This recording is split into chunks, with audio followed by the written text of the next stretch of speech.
So I think we can start. Welcome back to the lecture. So today we're going to be looking at the problem of control already. So once that we have all of the ingredients of kinematics and dynamics, now we need to figure out how to move our robots. So today we're going to start with a bit of an introduction to what we mean with robot control.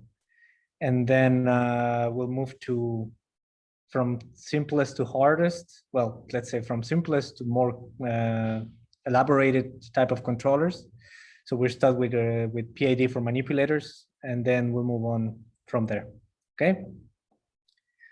So let me start by mentioning what do we mean by control of robots. So when we talk about control of robots, we talk about the analysis and synthesis of the robot's control laws. And then this raises another question: what is a robot control law? So a control law, it's a mathematical expression that defines the time behavior of forces and torques that are delivered to the joint actuators of the robot to execute a specific task. And tasks can be described as high-level commands. So for example, move from point A to point B, change the position of an object, detect an object with a camera, etc., etc. And these high-level tasks can be expressed by means of lower level or simpler tasks, subtasks. So for example, when you're handling material, it is sufficient to assign a pickup and a release location of the object. So basically you just assign the place where you pick up the object and the place where you release it. And then the robot figures out the trajectory by itself. However, when you're talking about machining tasks, so for example, welding, the end effector needs to follow a specific desired trajectory or a specific path. So for example, if you're welding, you want to weld across a specific line, right? So you cannot just let the robot decide by itself what are what is in between the 2 points between the trajectory. You need to define the trajectory itself. And for those cases, we have a trajectory planner that generates timing laws for the relevant variables. So it could be defined for the joint variables, so our Qs, or it can also define by the end effector, so the position or the orientation of the end effector itself. Another example, it's for teleoperated robots. So robots that are remotely controlled by humans using something sort of a joystick or any other interface that you want. And these kind of problems, they fall into the case of trajectory following. So basically the kind of trajectory that you're following, it's a trajectory and velocity in general.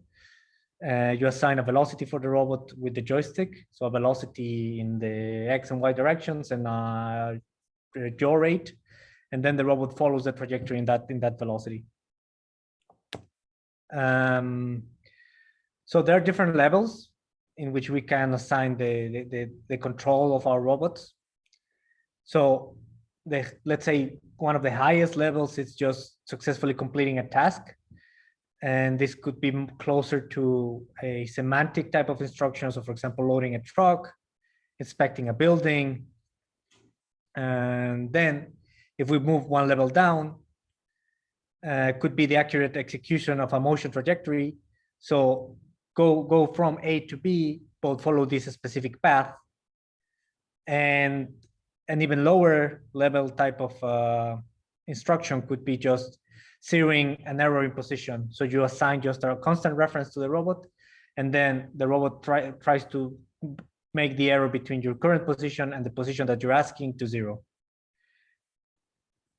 And we're talking about high and low level controls. And in between, there are also different sub-levels. So for example, closer to the higher level, we have trajectory planning. Then in the middle, we could have maintaining balance of our robots. which is a task that requires a bit of knowledge about what is the state of the robot, so in which position you're in, and what are the forces that you need to apply. And at the lowest level, we have elements of control related to the control of the motors themselves. So for example, what you saw in the lab session on PID control, that's closest to our lowest level of control. And that's what we usually refer to as low-level control. Now, the upper you go, we in this hierarchical structure, we say that you're more intelligent, let's say, so you're closer to decision making.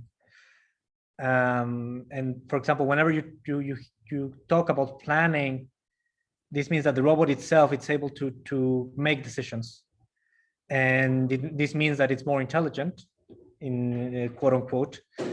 And the other thing is that the upper you go, the requirements on the velocity of the computations are less.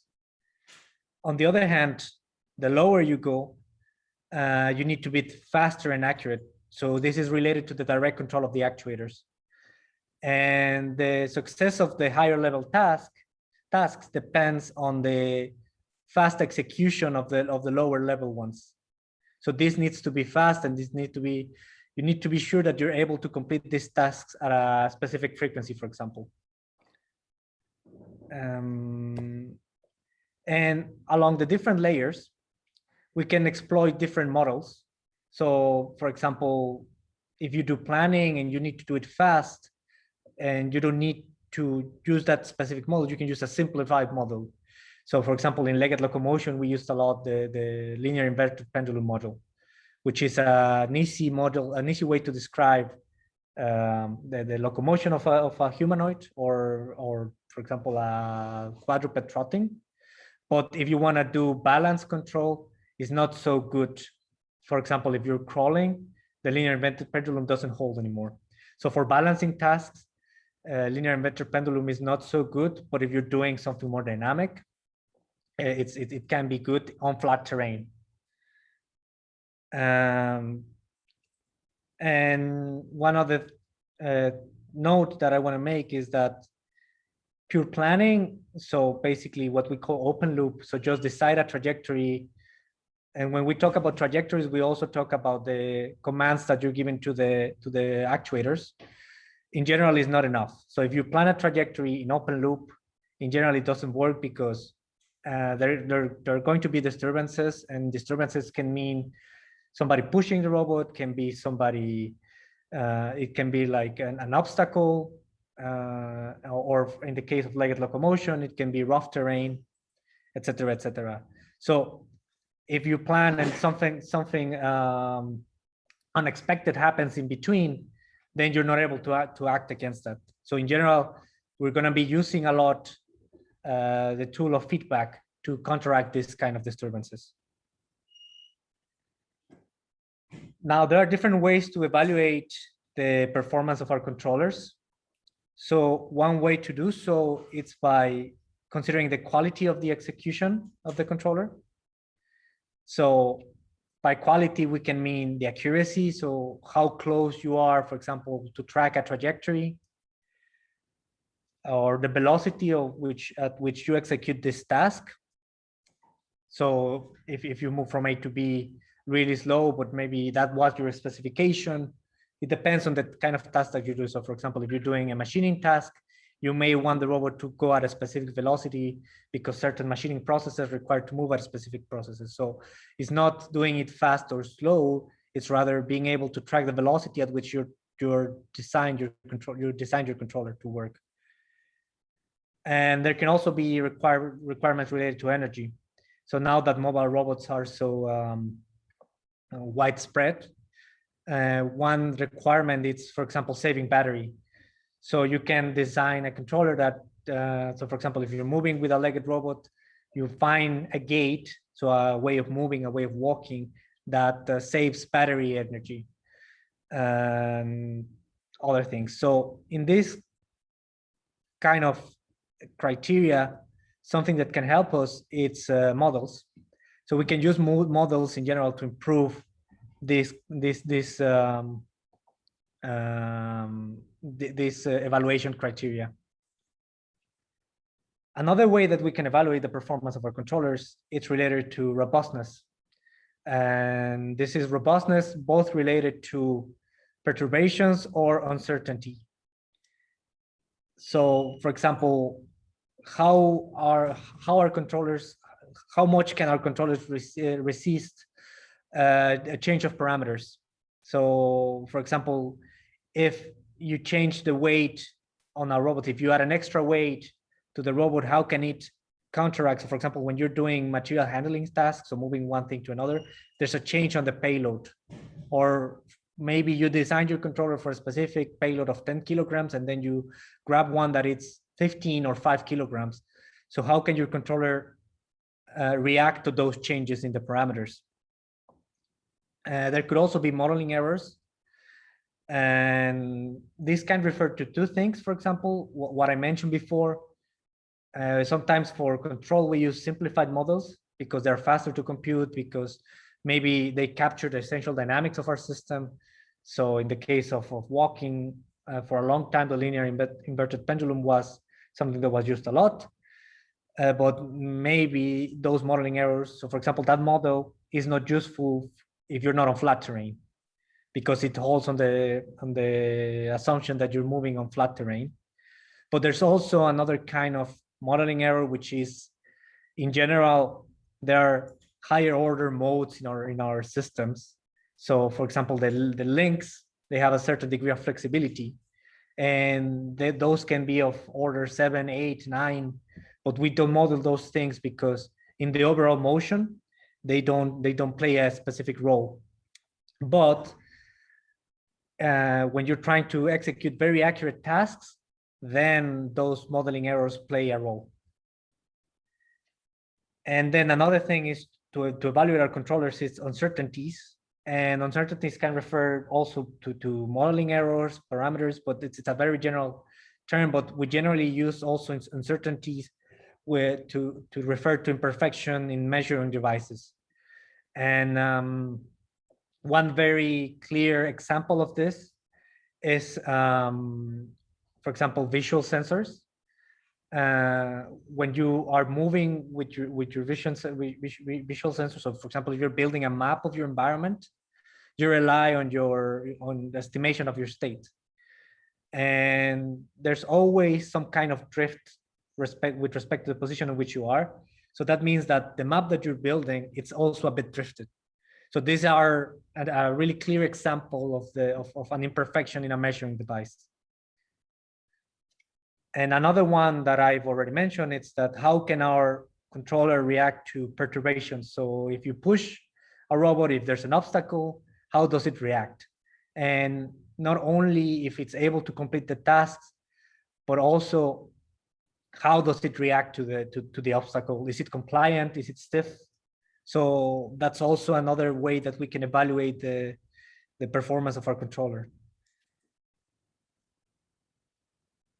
So there are different schemes that deal with uncertainty. So one that we still use and has been very useful for many years is using classic feedback control.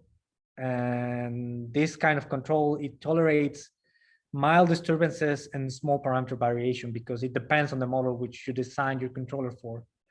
And although you can counteract this, for example, by using very high gains, for example, in the feedback loop, in general, the inner structure of this kind of controllers is not built to counteract uncertainty or be robust.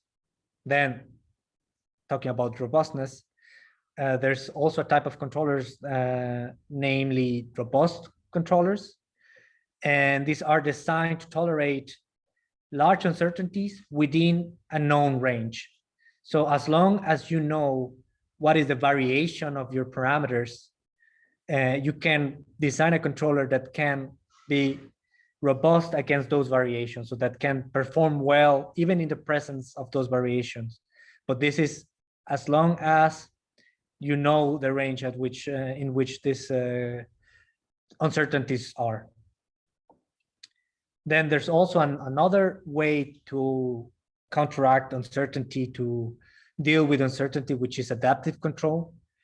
And this type of controllers, you design a control law that doesn't have a fixed structure, and it can adapt to uncertainty. So for example, if you have a system in which the inertias change or the masses of the links change, you can generate an adaptive law that can update the parameters of the system.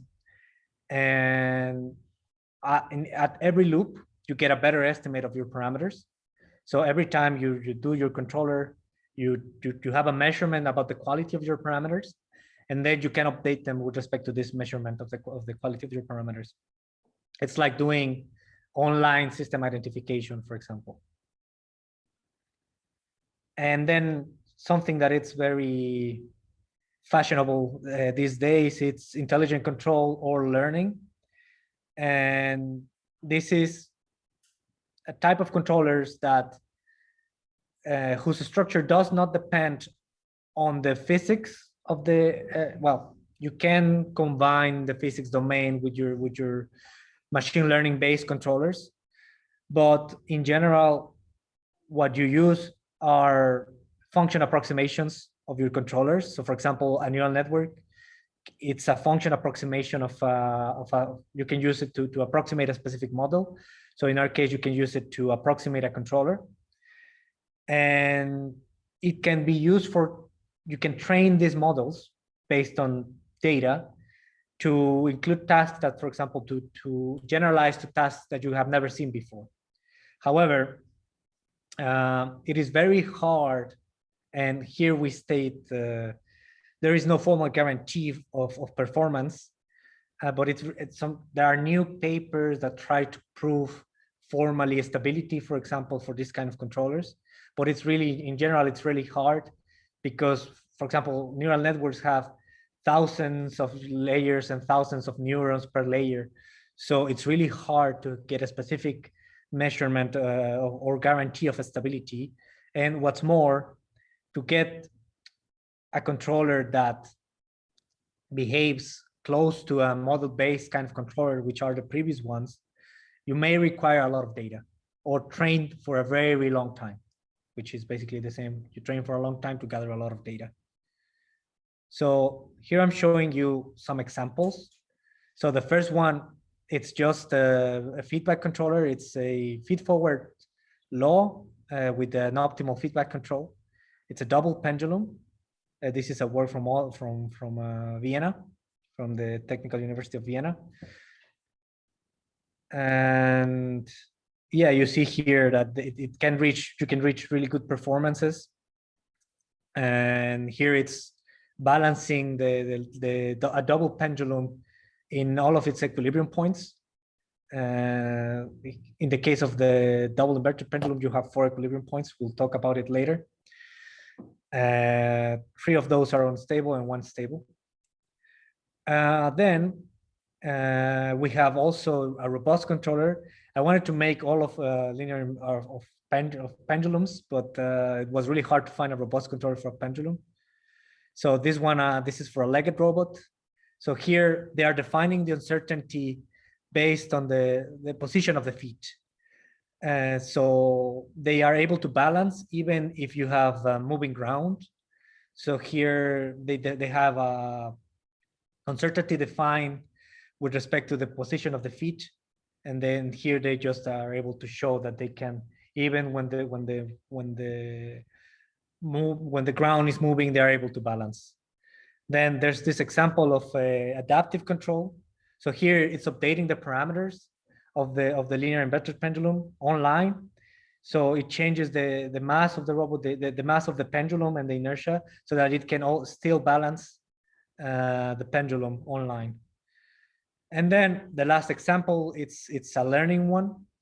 And here it's a reinforcement learning type of strategy. So here, what's going to do is that it's going to try random inputs, and then depending on the outcome of after a certain time, it gives a reward to the pendulum, and the maximum reward that you can get if you can balance upright. So here it's just trying, and then here are 5 iterations. So each iteration is just an episode after that lasts a certain amount of time, and you can see that eventually it reaches the upright position. And it took it 88 seconds. And it's based on a neural network that updates its values according to a reward function, which the maximum reward, as I mentioned, it's the upright. It's when the position of the pendulum is in the upright position. So there are a number of challenges in the control of industrial robots. I'm going to mention some of them and the ones that came to our mind while we were doing these slides, and also some things that we have seen in other lectures.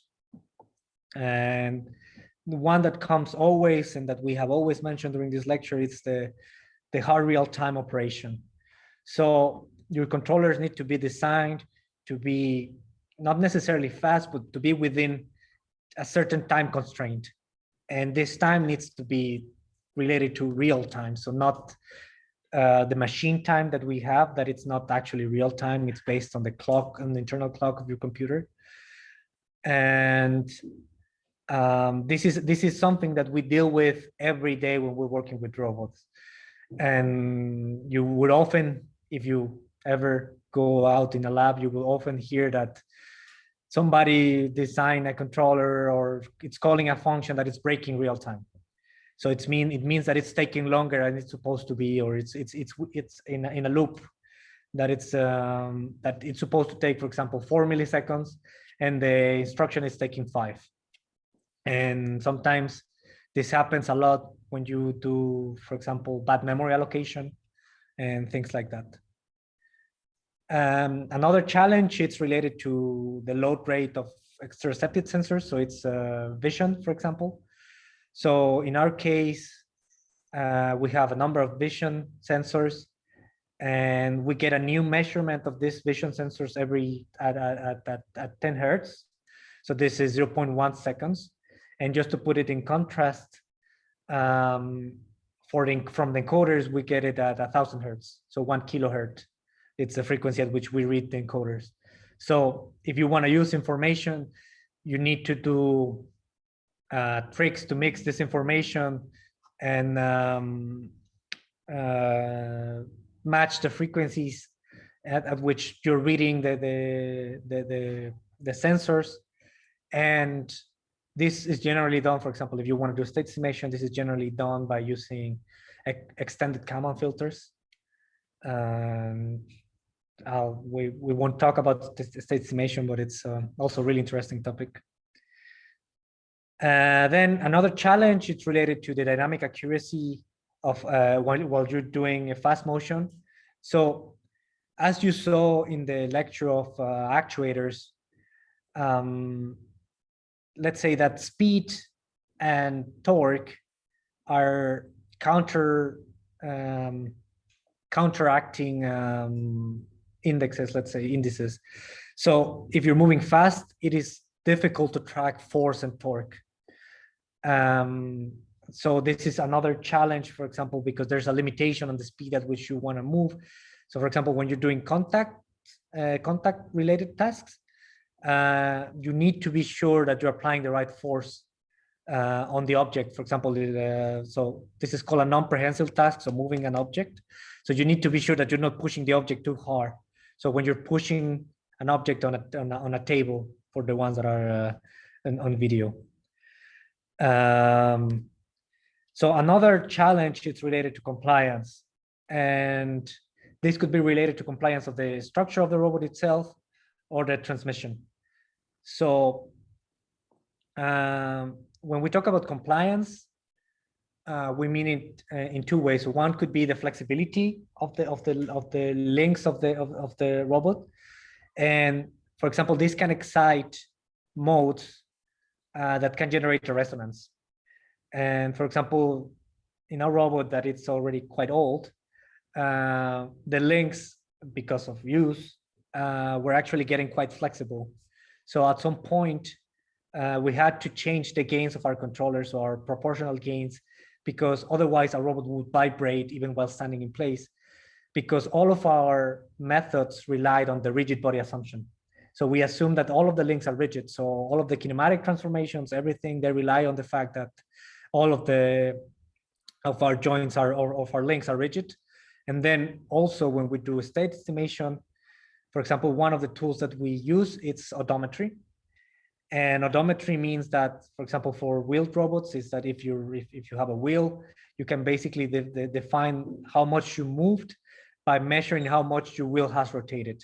So in the case of a ragged robot, you can define how much your body has moved, defining how much your leg has moved by itself.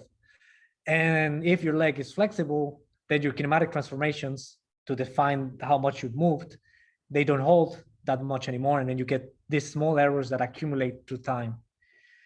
And a way to counteract this is to have a heavy structure. So the resonance of the robot is, so for example, in the case of instability, you can increase the resonance frequency if you have a heavy structure, which is no longer excited. However, if you want to move fast, this limits the speed at which you can move the robot. The heavier the robot, the slower you move. And also another way is that to deal with compliance, it's that maybe you want your robot to actually be compliant. So for example, if you hit an obstacle, you don't want to be super stiff, right? So either if you hit an obstacle, and let's say an obstacle, it's a person, you don't want the robot to push as hard as it can to avoid the obstacle, because you either break the obstacle, or if the obstacle is really hard, you break the robot itself. So sometimes you want your robot to be compliant if you're interacting with people as well. Or let's say also between interaction between robots, you also want your robot to be compliant in certain stages. There are some cases in which there are two robots executing the same task, and they need to understand what is the intention of the other one. And another challenge that we deal with day to day, it's drive friction and backlash. So this kind of problems we see, for example, when we have reduction gears, backlash. It's in gears, this effect where the teeth of a gear are not hitting completely the walls. So you have this dead space in between the gears, and this can give a lot of problems. And the way that you can deal with this, also drive friction, is a big problem because your actuators can saturate.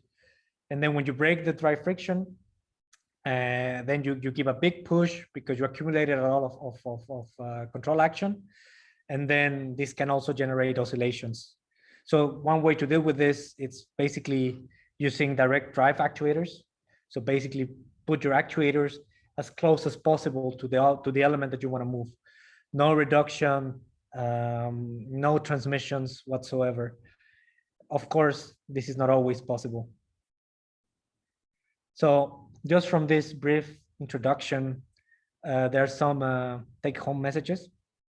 So in general, whenever you work in robotics, it's better to have a good hardware design than focusing on having a really fancy control. And I put these two examples here.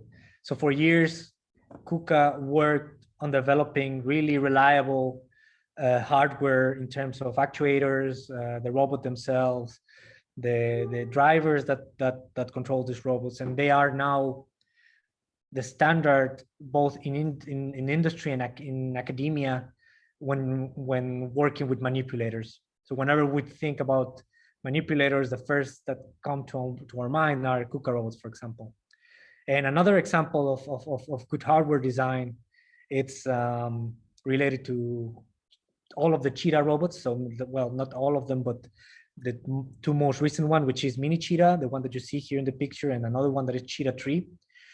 And the people at MIT, they put a lot of effort in the mechanical design, specifically in the design of their actuators, to have a compact, powerful enough actuator that you could use directly on the robot. and actuate directly the legs of the robot. So here you have the 3 actuators that drive the leg. So there are 3 joints in a quadruped robot. So we have the hip, the hip AA, hip abduction, adduction, which is this one. Then you have the hip flexion extension, which is the one moving in this direction. And then you have the knee flexion extension, which is this one. And you see that you have all 3. So the hip AA, the abduction, adduction, and the hip FE, they're directly actuating the leg. And the knee FE has a belt transmission in the leg. And this is really good, and they have achieved very good performances throughout the year. I mean, recently, because this robot came out 1 or 2 years ago, because they put a lot of effort in hardware design, and this facilitated the design of controllers throughout the years. So if you have a good hardware design, you're already halfway to have a good controller for your robots. Another take-home message is that models can improve the performance of your controllers. So in this video that I'm going to show you, you can see the professor here some years ago. And here the robot is commanded to stay in place. And in the first case, the robot is not able to stay in place because the arm is disturbing it. And this is mainly because it's not using it's not using a model of its entire body to control itself. So here you have the robot that's moving, and then when you provide the model, it's able to follow the command of staying in place. Here we're just commanding the arm to move from one side to the other separately with respect to the body. And here we are commanding the joint to move in this direction, and you can see that the robot is able to stay in place. There's a bit of a disturbance due to the inertia of the arm because it's pretty heavy, but all in all, the robot is able to stay in place. And the other thing that needs to be to stay in your minds is that feedback is used to reject disturbances.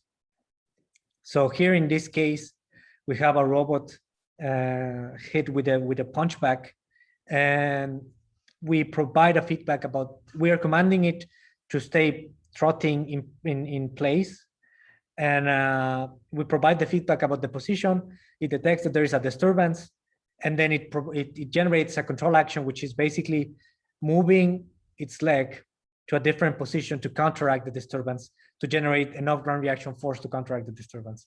So here we have it, and then we drop the punchback, and then the robot is able to stay in place. You see that the legs are now moving sideways. We're not commanding it to move sideways. The robot is by itself doing it. And here we have our colleague doing it, and he's not able to stay in place. This is an old video. Okay, so let's start with the control pipeline. And this is, let's say, a general control pipeline that we use for the control of robots. And the first block that we have, it's something that we call the task program or the navigation of the robot. And in most manipulators, you have dedicated programming languages to do this. So for example, for the KUKA robots, you have a language called KUKA Robotics Language, KRL. And it basically defines, for example, primitive trajectories. And you can use this. In our case, we don't have a dedicated programming language. We provide this, so either we write a specific program in C++ or in Python to do this kind of tasks, or for example, if it's just moving forward, backwards, we can use a joystick or command it directly in a terminal. So once you have a task program, then you need to know how are you going to complete this task. So we do a trajectory planning. So this is telling us the how to complete the task that was generated by the program. And this is generally written in C++ or Python. In many cases, this does not have a You don't need to be like super hard real time on this, although in some cases you would like to be real time with the planner as well. And then once you have the plan, the trajectory, you send this trajectory to your controllers. And this could be a trajectory for the joints, a trajectory for the center of mass, a trajectory for the orientation of the body. And then you can design different controllers to complete these tasks. And of course, to do control, and as I mentioned, we're gonna need feedback. And the most basic kind of feedback that we have comes from our proprioceptive sensors. So for example, the encoders, our inertial measurement units, the IMUs of our robot. And then we send this directly to our control. And then it uses this feedback to know how close or how far are you from the reference that your trajectory planning is giving. And it's sending the command to the actuators, and subsequently the actuator sends the commands to the robot. And so once you're sending your commands to the robot, you want to interact with the environment. And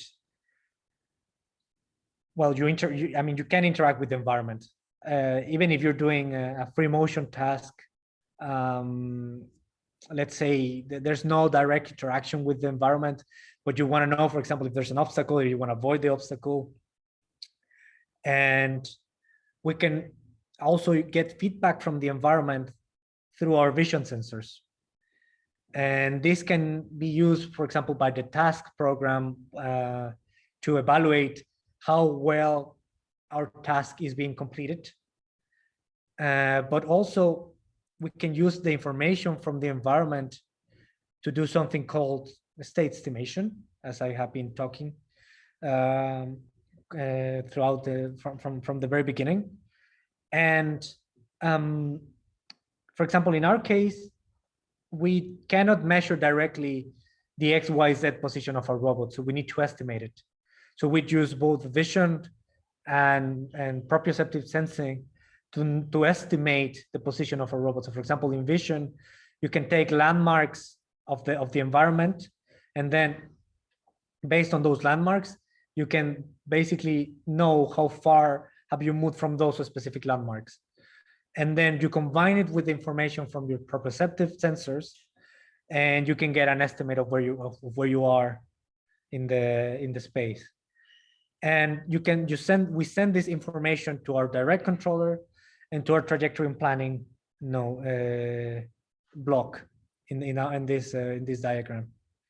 An important note that I want to make about this is that these two have a hard real-time requirement. So you need to be sure on how much time these two are taking. The estimation, because this is basically the measurements that you're using to do control, and the controller is because these are the torques that you're sending directly to the actuators. So I want to make a small note about the real-time layers in our case.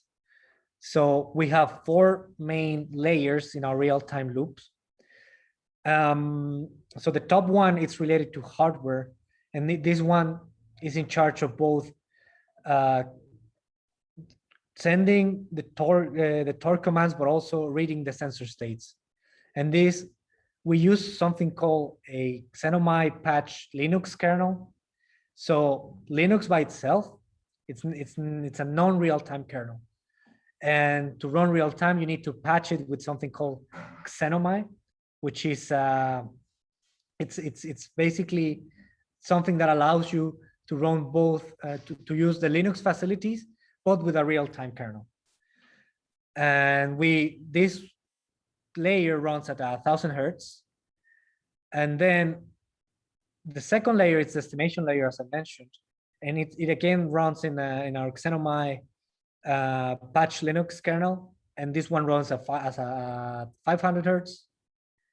Then our planning layer, it's running in real-time ROS control. So ROS control, it's a facility from ROS that allows us to do real-time to execute real-time processes. And this one runs at 250 hertz. The estimation layer, as I mentioned, sends the robot states to both the planning layer and the control layer. And also our control layer, it's also running at 250 hertz. And our control layer sends the desired torques to the hardware layer, which is in charge of tracking these torques. Okay.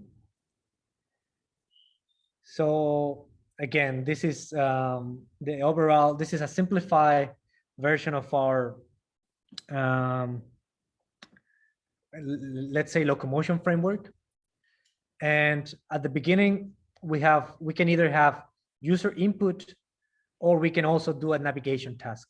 So the user input can be given through a joystick, and this can be velocity based. So we can give X, Y velocity and a yaw rate, and it's basically like having a big RC controller. Or you can have a navigation, which is basically telling the robot go from point A to B and solve the trajectory by yourself. And then we send this to our planning block in our locomotion framework. And since we're only giving velocity trajectories, the planning has to be in charge of designing a trajectory for the center of mass, and also the proper footholds that allow the robot to follow the trajectory of the center of mass. Because we don't have wheels, we need to select footholds as you move by to move the base with it. And we also add a number of reactive behaviors. So for example, the one that you saw, the punchback moving the robot, that's a reactive behavior. And these two are added to give a desired center of mass position and a desired orientation for the robot, for the base. And we send this to a high-level stabilization controller that is in charge of following the plan here. And the output of this are going to be desired torques. And these desired torques go to a lower level control that basically it's the direct controller of the actuators. And this sends the torque controllers. Now this here, it's both sensing and state estimation. So we have our proprioceptive sensor, which is an IMU, our joint encoders. Depending on how you look at it, we can have also torque cells and load cells for forces, torque sensors and load cells, also as proprioception, but also you can also look at them as exteroceptive sensors, but we use them to do a state estimation. And we also use, as I mentioned, vision for the state estimation. And another function of our vision sensor that we use is for do localization and mapping. So we use the sensors to generate a map of the terrain, and we can feedback this map to our planner so that it can choose the footholds based on the terrain. And also we feedback this localization and the map to the navigation task so that it knows how well you're tracking the plan of the navigation. So there are different kinds of software that we can use. So we talked about this in the lecture of functional units. So there are middlewares. So for example, we have the robot operating system, ROS. The one in italics are the ones that we're using. Then we have YARP that's developed by a group at IIT that works with a humanoid robot that's called ICOP that looks like a child. And they use this middleware that they developed called Yet Another Robot Platform. And there's also open robot control software, Orocos, which is a separate project. Some groups are using it. I think that groups in Sapienza are using it.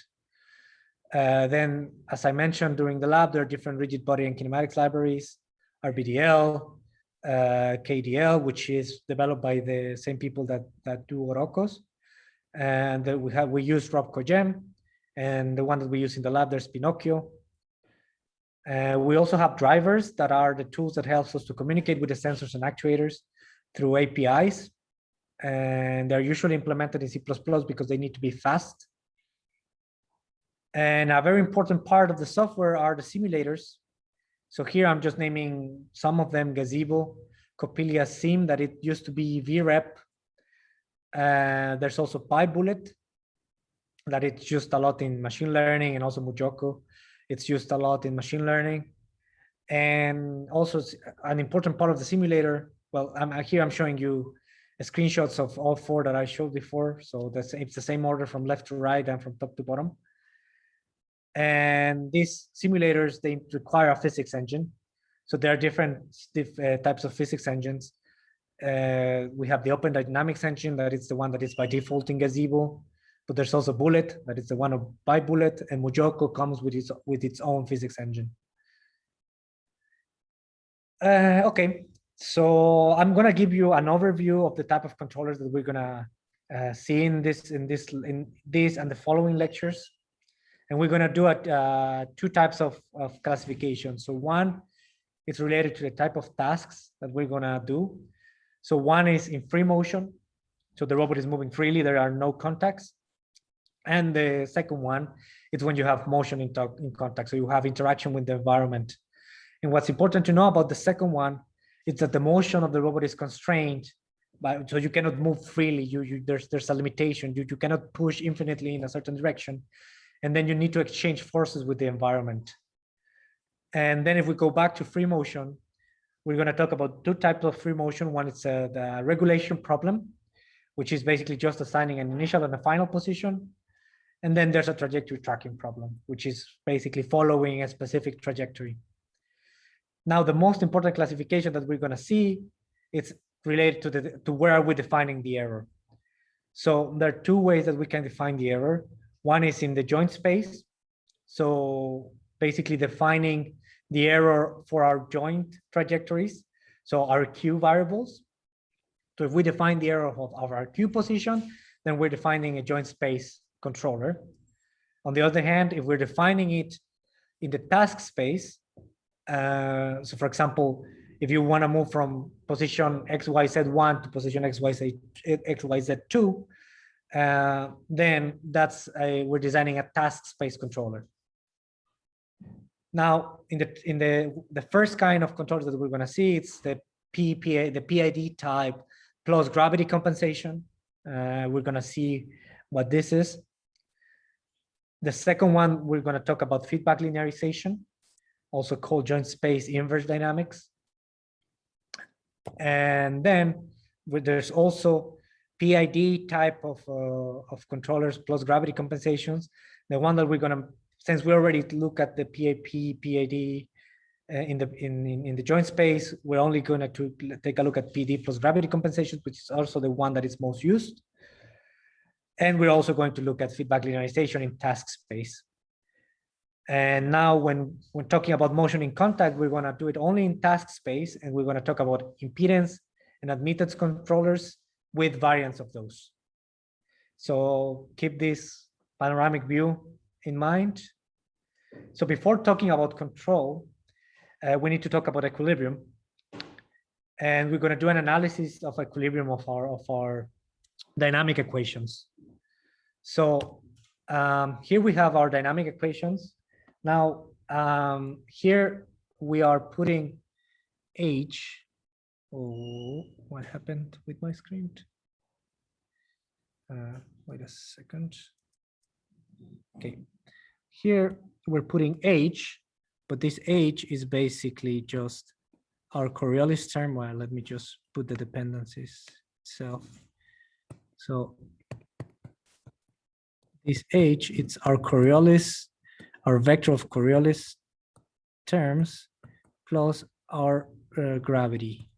Okay. So whenever you see an H, we mean this.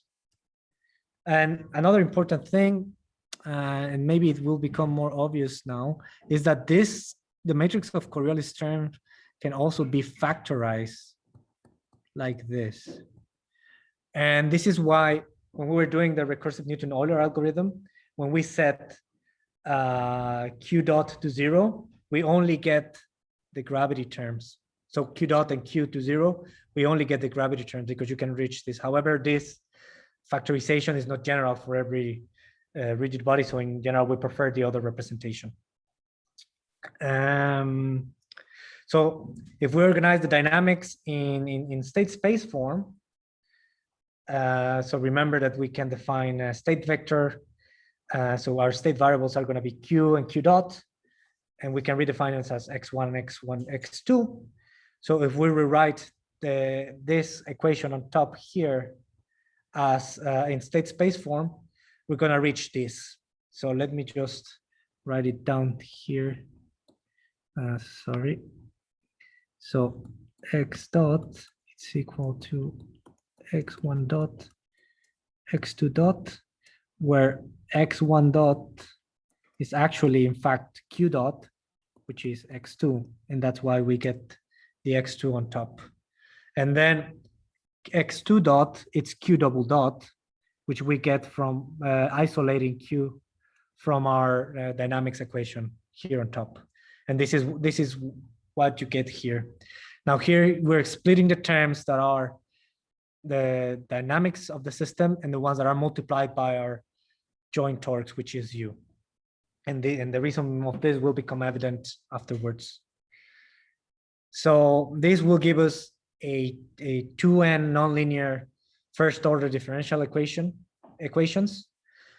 And we can split this, we can rewrite this equation like this, where we have what we call the drift term.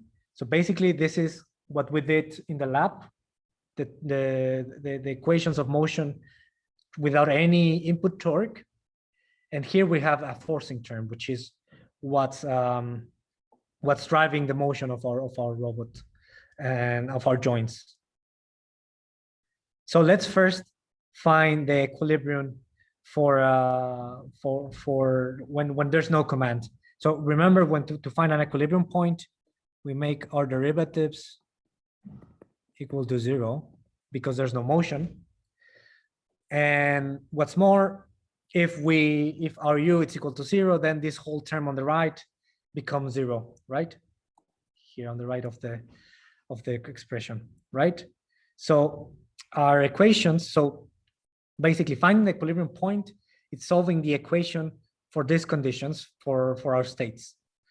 So what becomes evident is that x2, because we are actually saying that the velocity of our joints is 0, x2 bar, the equilibrium point, is 0.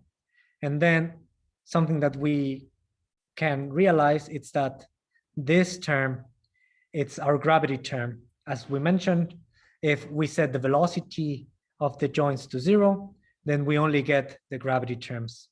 So basically, the equilibrium point that solves this equation, x1 bar, corresponds to the joint configuration that balances gravity just by the mere structure of the robot. So this is in the case of the unforced equilibrium. Now let's look at the forced equilibrium, which is x bar. So we're now giving a value to u, okay? And this is now the result of our equations. Notice here that we have a term here on the right corresponding to our input. But again, this term, it's our gravity. And so in order for this equation to be 0, our input needs to be equal to the vector of gravity terms. So what happens in this case is that the joint torques balance gravity. So they balance the action of gravity. So these are the equilibrium points that we are going to look at for our manipulator now. And let's talk about stability. So whenever we are analyzing stability, we analyze stability around an equilibrium point. So we say that an equilibrium point x bar is stable if, and then we have this expression. So I'm going to use this drawing to go through this expression. So for every epsilon larger than 0, so let's say we have an equilibrium point here, x bar, and x bar here, and we define a distance from this equilibrium point, epsilon, and we say there exists a delta. So with this delta, this is another distance delta, such that And now I'm going to be using entirely my drawing. So here you have, given that if you start your trajectory with an initial condition x of t0, so here we have x of t0, at a specific distance from our equilibrium point, which is smaller than the delta that we selected, then it is said that this equilibrium point is stable if for every x of t, if the distance for x of t for every t larger than t0, sorry, here, if the distance for x of t for every t larger than t0 is smaller than than epsilon. So all in all, what this is trying to tell us is that if you're in if this equilibrium point is stable, if you perturb it a little, it will remain within an epsilon distance that you choose. If there exists a delta at which you start, and then if you perturb it and it remains within the epsilon, it means that that you are that the equilibrium point is stable. So think about it, for example, a pool table. So you have a ball, and then you push it a bit, and then the pool table, the ball will move, but will stay within a certain vicinity of the pool table. So that is a equilibrium point of the pool table. It's any point of it. Now let's talk about asymptotic stability, which is a stronger condition for stability for dynamic systems. And we have this expression. So now, instead of having just to remain in an epsilon distance, we say that there exists a delta such that if you start your trajectory at a distance delta from the equilibrium point, the distance from xt to the equilibrium point will go to 0 when t goes to infinity. So what this means is that your trajectory will eventually converge to the equilibrium point. And this is what we mean with asymptotic stability. And if this is the case for every delta, this means that the equilibrium point is globally asymptotically stable. So we have our two conditions of stability, stability and asymptotic stability. Now let's talk about stability for linear systems. So for linear systems, which are described by this equation, x dot equals ax, there only exists one equilibrium point. And what's more, this equilibrium point, it's said to be asymptotically stable if the eigenvalues of matrix A are positive, are with real part positive, which means they are on the poles. Another way to say it is that the poles of matrix A of the system are on the left-hand side of the complex plane. And what this means is that if the equilibrium, if this is the case, no matter where you start your trajectory, it will converge to the equilibrium point. It's going to be globally asymptotically stable. Now, in the case of nonlinear systems, we can have more than one equilibrium point. So, for example, a pendulum has two equilibrium points, and they can be stable or unstable. So, for example, the upright position of the pendulum, it's the unstable equilibrium point, while the downright position of the pendulum, it's an unstable equilibrium point. So, for example, I mentioned that the double pendulum has 4 equilibrium points. So you have up, up, then up, down, then, and I think up, down as well, but with the inverted configuration. And then you have the down, down position, and all 3 of them are unstable. One is stable. Okay. So for the stable ones, we define something that's called the basin of attractions, which is the set of initial conditions for which the state trajectory converges to the equilibrium. So for example, here, the green area represents the basin of attraction of the equilibrium point x bar stable, x bar s, and then we have the unstable equilibrium point x bar u. So let's go back to our panoramic view, because now we're going to start talking about our controllers. So the ones that we're going to look at first are the PD and PID plus gravity compensation type. So let's talk about PD control, which stands for proportional derivative action. And this is going to be the overall architecture of our controller. So we're going to give a desired position, a desired velocity, which goes into our controller function, represented by this C here.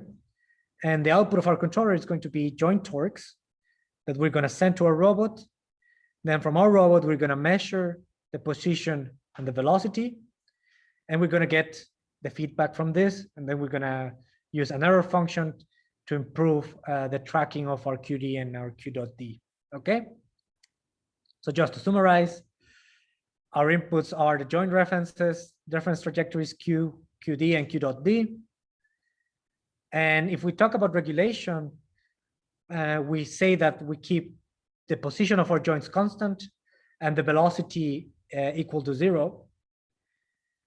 And the other input for our controller is going to be the measured joint positions and velocities, as we mentioned, which is going to be the feedback to our controller.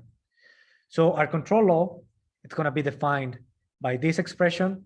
Here we have our proportional term and our derivative term. Remember that if we're doing regulation, this is 0.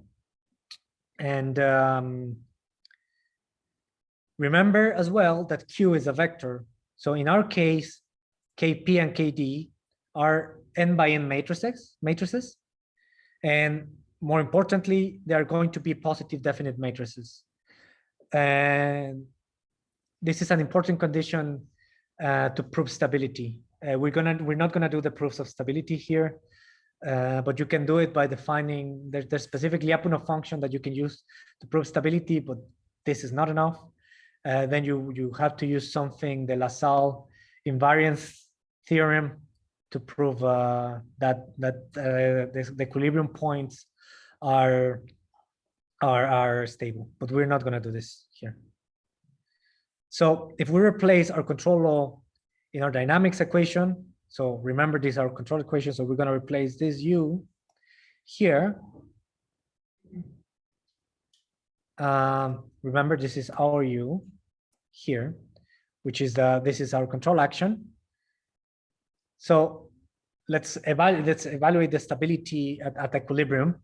So remember, equilibrium means that there's no motion, so our derivatives go to 0, and we solve the regulation problem. So what we're going to get is that these terms, they become 0. Remember the factorization of C of Q, and what we remain with, it's this the gravity term and the proportional term. So the steady state error at equilibrium that we're going to get with the PD controller, it's defined by this equation. So if we define our position error as ES, we define that our error is defined by the inverse of our gain matrix time the gravity term.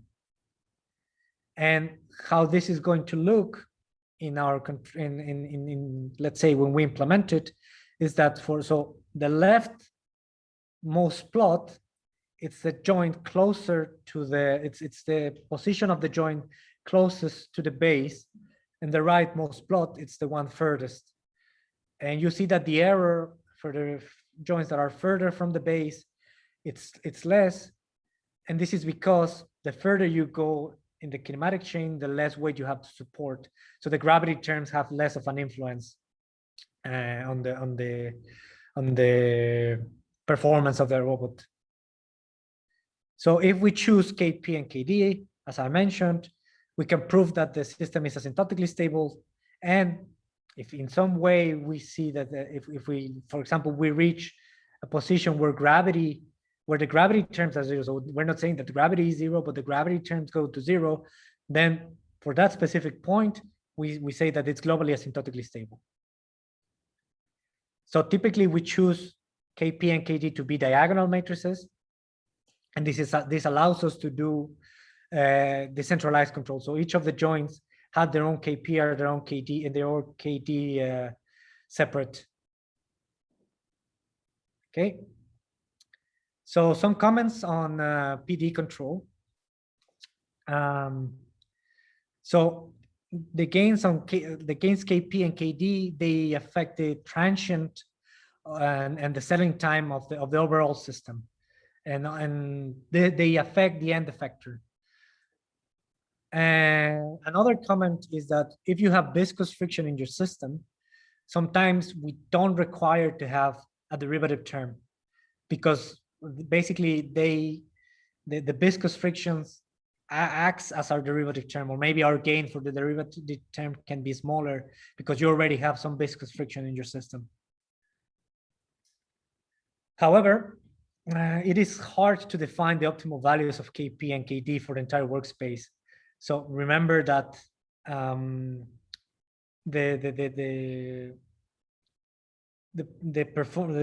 the joint space matrices, they depend on the values of the joints of each of the.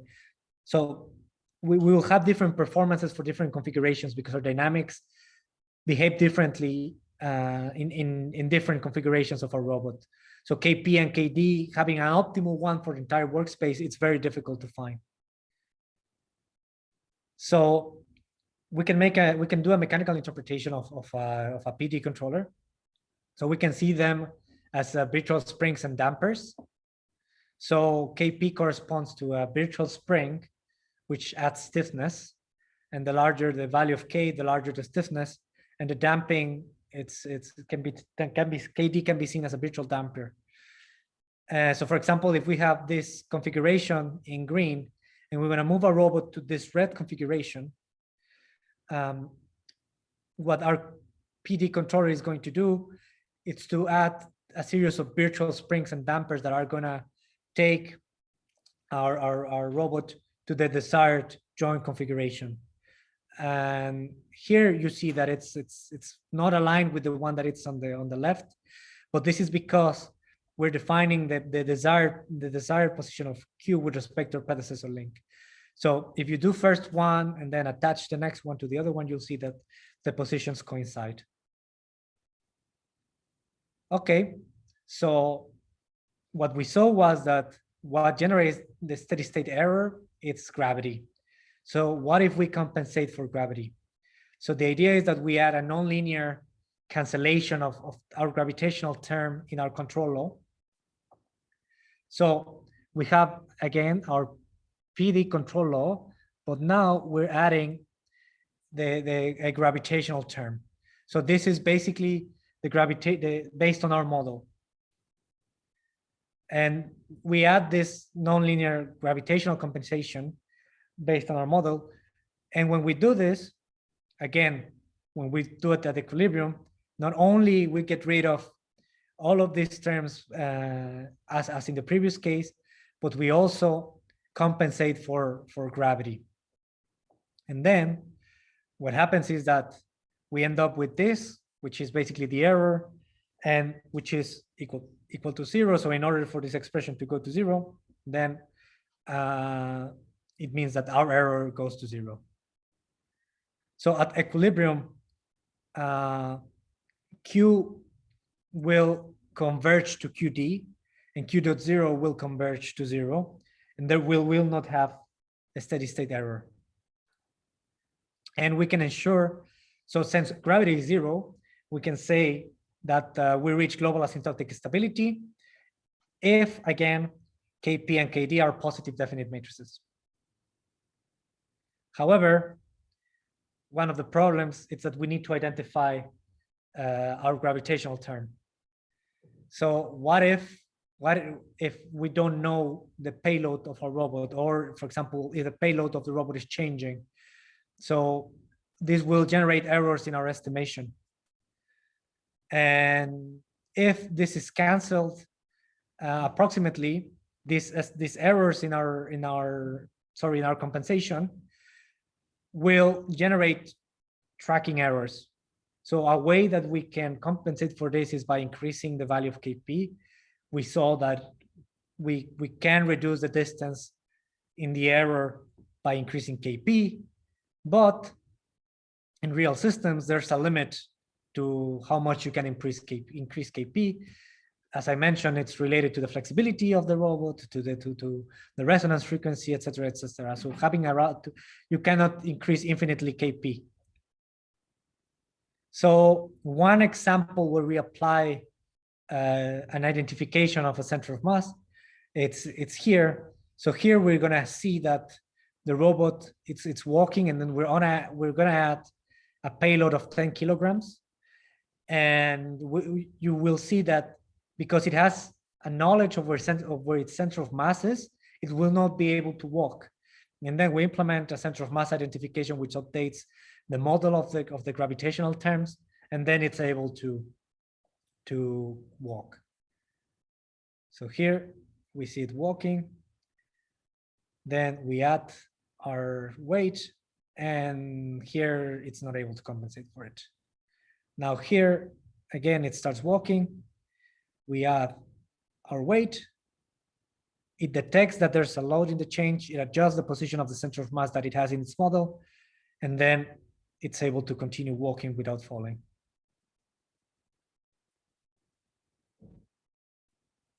Okay, another alternative to compensate for gravity is actually using a PID controller. So we can see gravity as a constant or a quasi-constant disturbance acting on our system.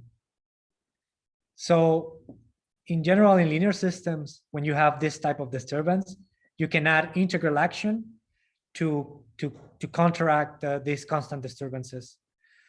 And in our case, we're gonna use it to counteract, let's say, inaccurate or absent gravity compensation, or if you have unknown payloads. So we have our control law now, it's a PID. So instead of our gravitational term here, although sometimes you can combine them, we have our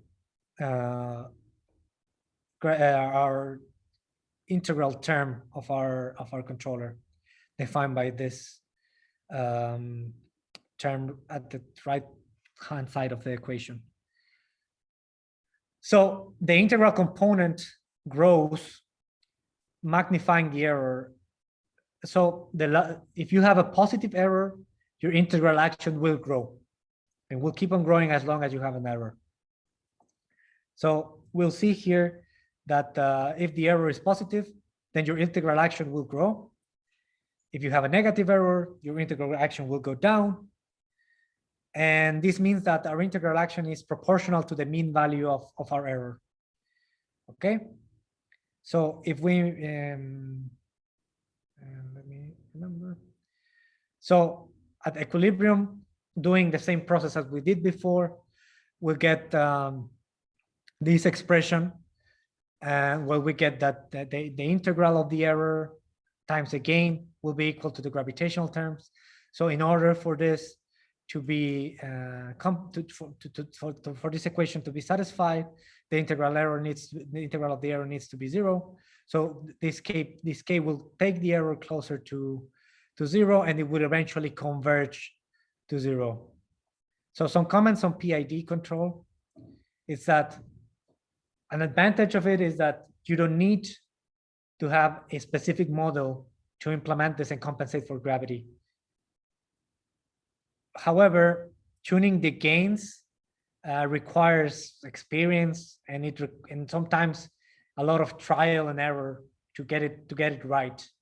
And then if you have a large kinematic chain, again, there are also the inertial couplings and all of these things that we saw previously, that it's really hard to get a good value for this PID gains. And another important thing is that in general, you need to implement an anti-wind-up scheme, which basically means that if you have an actuator that saturates, so for example, if your actuator is not strong enough to move your robot in a specific direction to reach the error, your integral action will keep on growing without stopping. So when you're able to, so if you change direction or if you break, let's say, the saturation limit, you would have a so large accumulated action that you're going to have a super large control action in general, and this might damage your robot. So you will like to, this is called anti wind up, because it's like if you're winding up a thread, and then when it releases, then it winds up really fast. So an anti wind up filter, basically it's used to prevent this from happening. So you need to implement this kind of scheme when you use integral action. And this is a bit connected to the previous thing, that it can create oscillations if there's column friction. So for example, if you have column friction or drive friction, you will move, and then if you don't break the drive friction, then you will accumulate integral action. So when you're able to break the friction, then you would have some accumulated control action that would push you far from where your reference was, and then you would have to go back, and then you would have again to counteract friction, and this is what generates the oscillations. So one final note on regulators versus trajectory planning. So I've talked about regulators, saying that the position, defining it as constant, and and we have a velocity of the joint equal to 0. So what's happening is that you have a set point, and let's say our green plot here, our green graph, it's basically representing what the actual joint is going to do, and it's going to try to track this. And what's going to happen is that our control action is going to be kind of proportional to the size of the error at the beginning. And this means that basically at the beginning, we're going to have a large control effort, and we might reach saturation at the beginning. And on the other hand, if we have a trajectory planner, we can generate a time varying reference that the desired value at 0, it's equal to the actual value, and then it will reach a time it will reach the desired value at the end of the trajectory. So we would have a controller like this. So again, our green line, it's our actual trajectory. So the actual trajectory that the actuator or our robot is following, and the blue line, it's the reference trajectory that our trajectory planner is following. So as you might imagine, because your error is smaller, your control effort is going to be smaller as well. So this allows us, so at the beginning, our position error is going to be 0, and you're always going to be close to your trajectory. And this allows us to set larger gains. So for example, if you want to track something faster, you can crank up your KP gains, and you won't risk as much as before to reach saturation. And this is the end of this presentation. So let's have a 10-minute break, and then we'll continue with the feedback linearization part. Okay.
Okay, so let's start again. I forgot to ask at the beginning, but since hopefully because nobody said anything, things are going well. If can everybody hear me properly?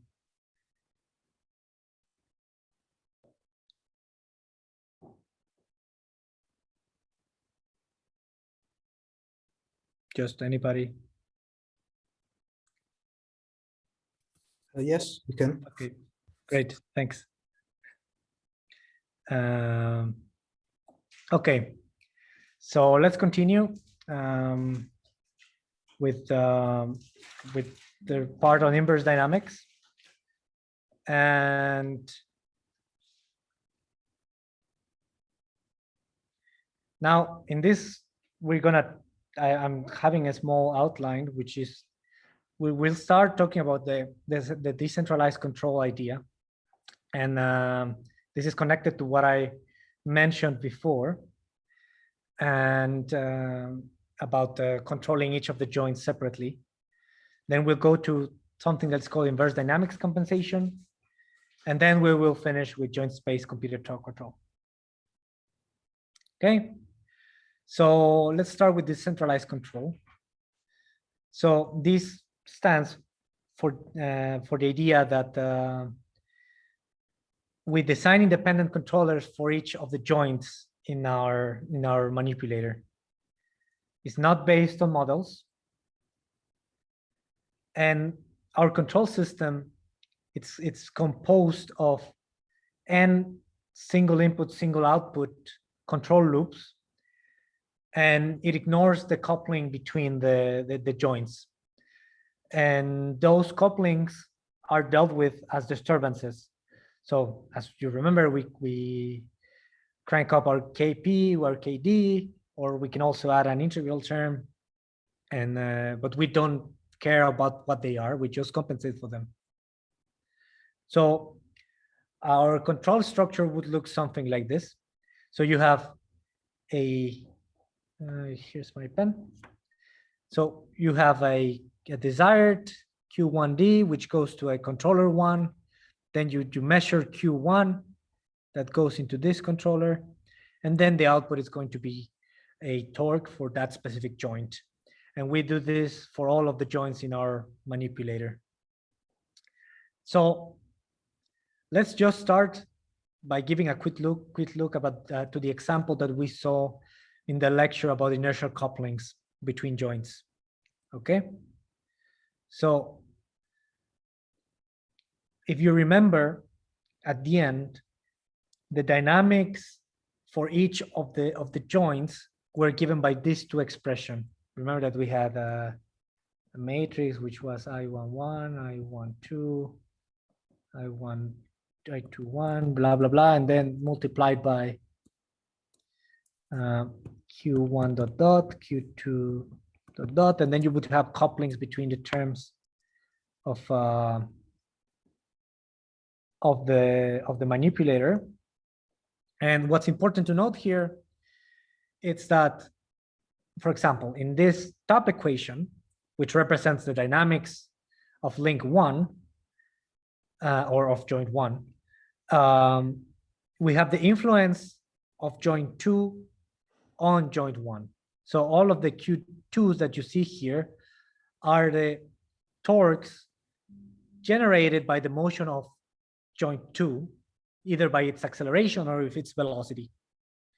And on the other hand, we have the couplings. So the influence of joint 1 on joint 2. Again, either could be its acceleration or its velocity. And at that time, the professor gave this example for the velocity couplings, where you have the connection between not only the influence of the gravitational terms on each of the joints, but also the influence, let's say the mutual influence between joint 1 and joint 2 into the dynamics of the robot, so of each of the joints. So they're both going to influence the output of each of the joints, so the position. So there are a number of drawbacks to this. That's why we start with this. So if you have a robot with multiple degrees of freedom, so a multi-articulated robot, the robot itself, it's not only subject to the torques given by the joints itself, so each of the links, but it's also subject to couplings between inertial and centrifugal forces, motions, couplings due to their own motion simultaneous with the other links. So these are the Coriolis terms that the professor explained. And also the static loads related to gravity or contact forces. So all of these couplings are neglected in the decentralized approach, and they will reflect in our dynamics. And as we saw at that time, this decreases the performance of our controllers, because at some point, this for certain configurations, the couplings are larger, the couplings have a larger influence or a smaller influence. So you would have this small kinks that might be counteracted by your decentralized controller, but it's still going to affect the performance of your controller. So just a small note, it's that you can also mask this effects by having an increased gear ratio, so in the order of 100. However, if you have a large gear ratio, then you also have the problems of backlash, drive friction that are always connected to having interfaces. So what can we do? So, I mean, as I said, we can just increase the gains and then let the controller deal with everything as a disturbance. However, as I mentioned before, there's a limit to how much you can increase your gains. Because, for example, if you have certain inflexibilities, then you can excite some modes and you can reach a resonance, then you can go to reach instabilities.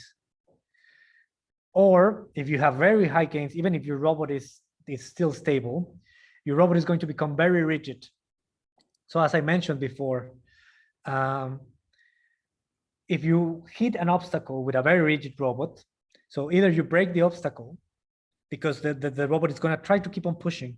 It's going to apply a very big control action, and the obstacle is going to break, or if the obstacle is hard enough, then your robot it's going to break. So for example, when we deal with very rough terrain in our robots, we actually want the controllers of our legs to be compliant, so that if you hit an obstacle, you basically drag your leg, so it doesn't get stuck on that part. So an idea is that we consider the interactions between the joints, and we can compensate for them instead of just thinking of them as disturbances. So let's call this a centralized approach. So let me move something here. Okay. So the controller, when you compute the torque for the joints, you consider the behavior of all other joints in a centralized approach. Okay. And to do this, we need a mathematical model of our manipulator. Luckily, we studied how to work out the dynamics using the recursive Newton-Euler equations, or also the Lagrangian equations of dynamics. So we have the tools to work this model. And the idea is that we compensate the nonlinearities of our model. Let me put on my glasses. That's what's happening. To achieve a linear system, and we are able to use low gains for the compensation, for the feedback terms. Okay. So if when we do the compensation, we employ the desired variables, so our desired position and our desired velocity and our desired acceleration, we will call this inverse dynamics compensation.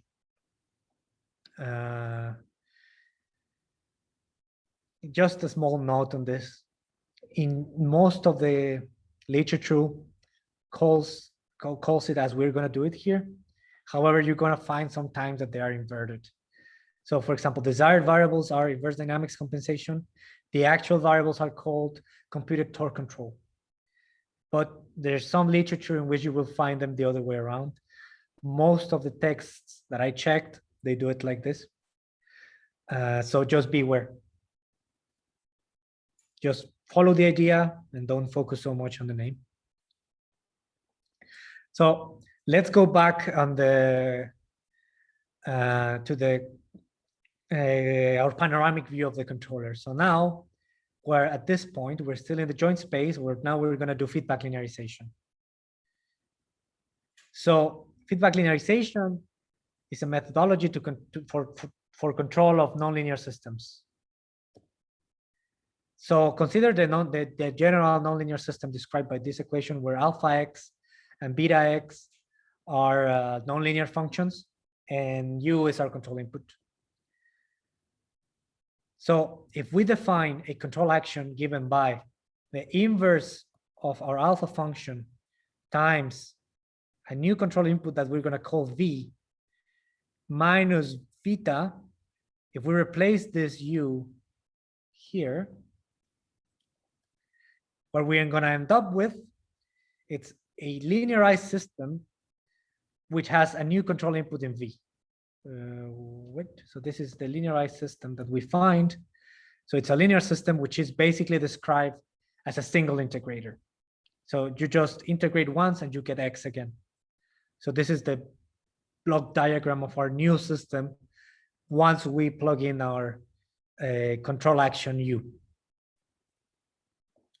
So what this tells us is that if we have a model of the system, we can actually compensate for these nonlinearities.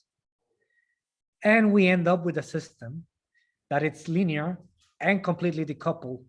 So by decoupled, we mean that for each vi controls one xi. So this is very important because we are already compensating for the couplings by using this new definition of the control input. And then what's gonna take care of the performance, it's this v in all of the controllers that we're gonna work out today. So as I said, we can set any stabilizing controller in v.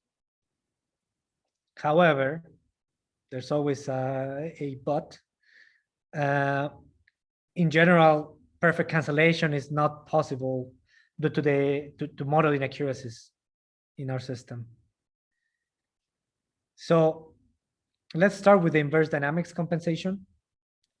So the idea is that we're going to use our model, but we're going to use our reference trajectory to compute the torques that compensate for the coupling effects. Okay, so this is basically what we're going to do. We have our reference position, our reference velocity. We plug them in our model. We substitute them in our model, and then what comes out of our model, it's our torques. It's a torque. It's not, because this is not the entire control law. It's torque that will, in essence, try to compensate for the nonlinear dynamics of our system. So if we define a twice differentiable trajectory for t starting from 0 to capital T, given by qd, q dot d, and q double dot d, and we assume that we have perfect knowledge of the dynamics, we can apply what's called a feed-forward action. So whenever you use your reference, plug into the dynamics, we call those things a feed-forward action. And this is the feed-forward action that we're measuring. So remember, we have our model. Recall that H, it's C, Q dot plus G of Q. And we plug in all of our desired values into the dynamics equation. And we say, this is the input that we need to track the trajectory. Now, if we assume that our desired trajectory starts at our initial condition, so at at which we are now, this leads to the exact reproduction of the desired motion. And there is a but there. In general, I mean, if you have a moving robot, in general, the initial state is not matched. There are disturbances that can lead to your initial states being different, or even your trajectories along the path being different. Or you can have inaccuracies in your model. So basically, where you're plugging in your desired variables, it's not entirely correct. There are some variations on the parameters, for example. And there are also model dynamics like link flexibility. And all of these elements are going to make us diverge from our desired trajectory. So the feedback term, we're going to add a feedback term to make this control scheme a bit more robust, okay?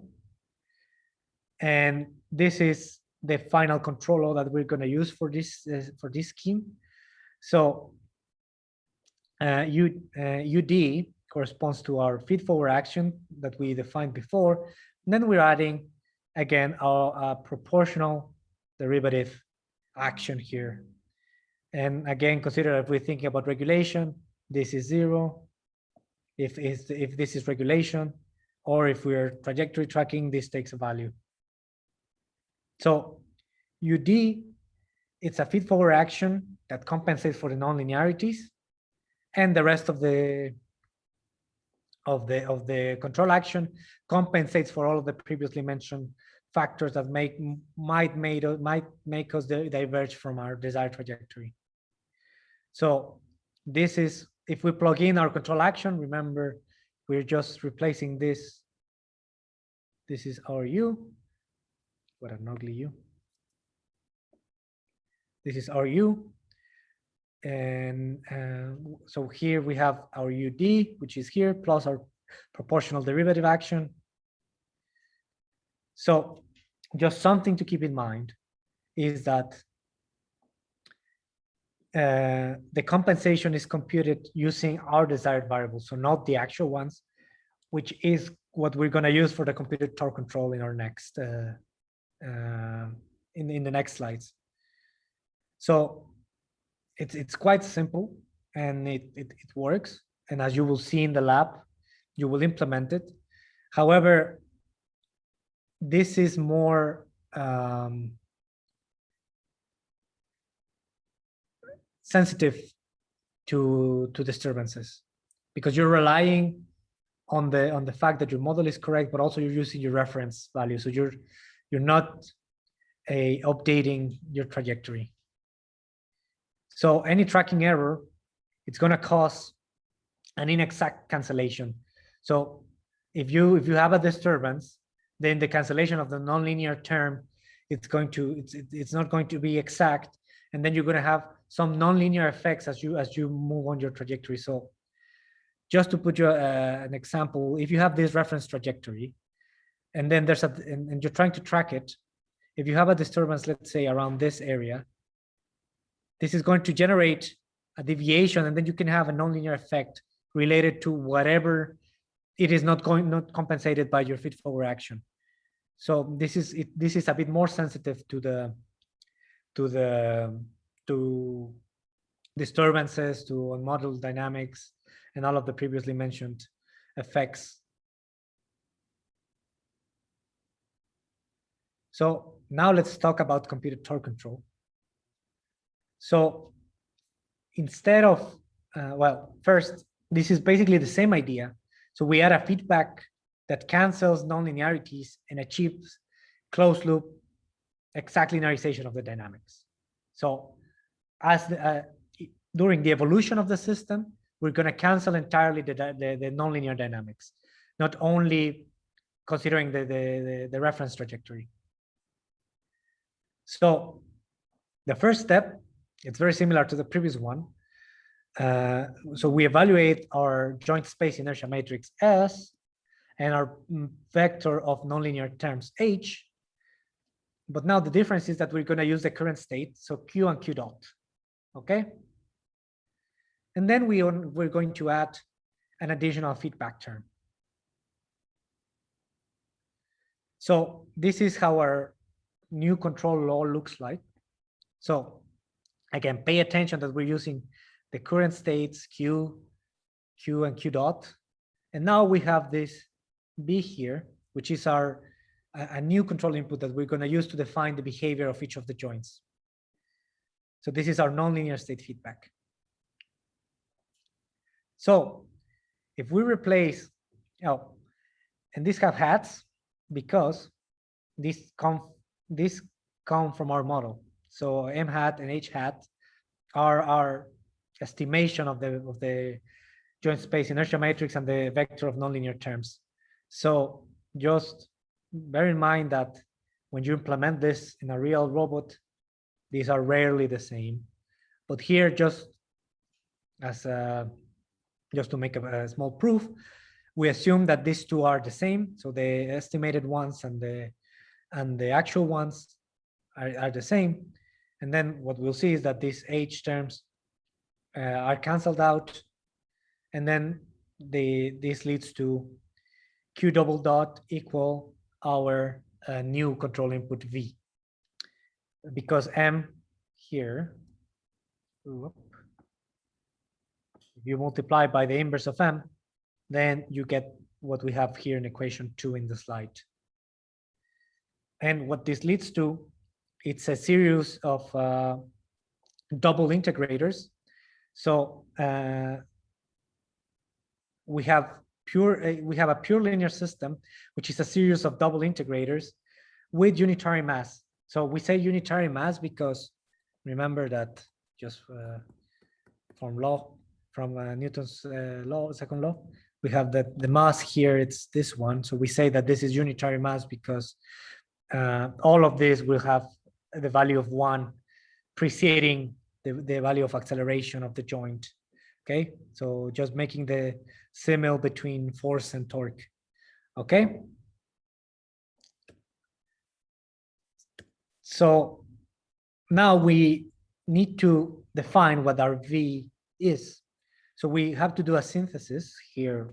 There's an H missing. Synthesis of a linear control law to stabilize the tracking error to 0. So we can define our control action like this for V. So Q double dot, and then again our proportional derivative action, and we use our Q dot desired. And there's a purpose of this, because once we plug in this V in our equation of Q double dot equal B, which is our linearized dynamics, which was our double integrators, we get that the aerodynamics reduced to this. Okay. Just bear in mind, we're just plugging in V, and then we are just rearranging the terms to have Q double D desired, double dot D desired minus Q double dot, and then the rest of the controller here. And we can rewrite this as the aerodynamics of our system, which is a second order system. And this aerodynamics, they governed the system being of second order, and you can arbitrarily assign the poles of this second order system equation. So KD, so for example, you can define KD and KP, and to define KP and KD to always be, let's say, on the left hand side of the complex plane, to always be stable. So since the dynamics is decoupled and each coordinate evolves independently, so the system it's decoupled. Sorry, I just remember my train of thought. So if the system is decoupled, so the system is decoupled because each of the joint coordinates can be defined independently using a specific VI for each of them, because we are just getting rid of the nonlinear dynamics using the feedback linearization. And Kp, again, and Kd are diagonal matrices. So this allows us to define a behavior for each of the joints. And again, Kp and Kd are positive definite matrices. And the system is also linear. So this will give us a, sorry, let me get rid of this. My screen. Okay. So we will, since the system is linear, we can have global asymptotic stability with the equilibrium being the error going to zero, as long as Kp and Kd are positive definite matrices. So this is a necessary and sufficient condition. And again, this can be proven using Lyapunov first method. So you need to define a Lyapunov function. Generally, these are functions made of quadratic terms, sometimes energy. You can read on that. And then again, you were going to need an extra tool. That's the Lassalle's invariance theorem. But we're not going to prove it here. Okay, so the time evolution of the system, as I mentioned, is governed by the roots of the characteristic polynomial in the slide. So basically, we can define the poles based on the values of Kd and Kp. This is the solution of this equation to find the roots or the poles of this characteristic equation. Now we can also extend this for a PID controller. So if we add the PID term here, we can actually have an equivalent expression like this. So basically what's happening here is that you're multiplying by s, and inside and outside of the parentheses, all of the terms. So you get an s to the power of 3, s to the power of 2, and then since at the other side you have 0, then 0 times s becomes 0. So the top and the bottom equations are equivalent. And then for this, it's stable if the poles of if the roots of the characteristic polynomial p have positive negative real part, sorry, and then this can be proven using the Routh-Hurwitz criterion. If you don't remember the Routh-Hurwitz criterion, you can use a table in which you put the coefficients of the polynomial to find. So Kd, sorry, it's not like this. It's Kd, then Kp, then Ki, and then, well, you put the order of your polynomial, and then here you define. It's a tabular method.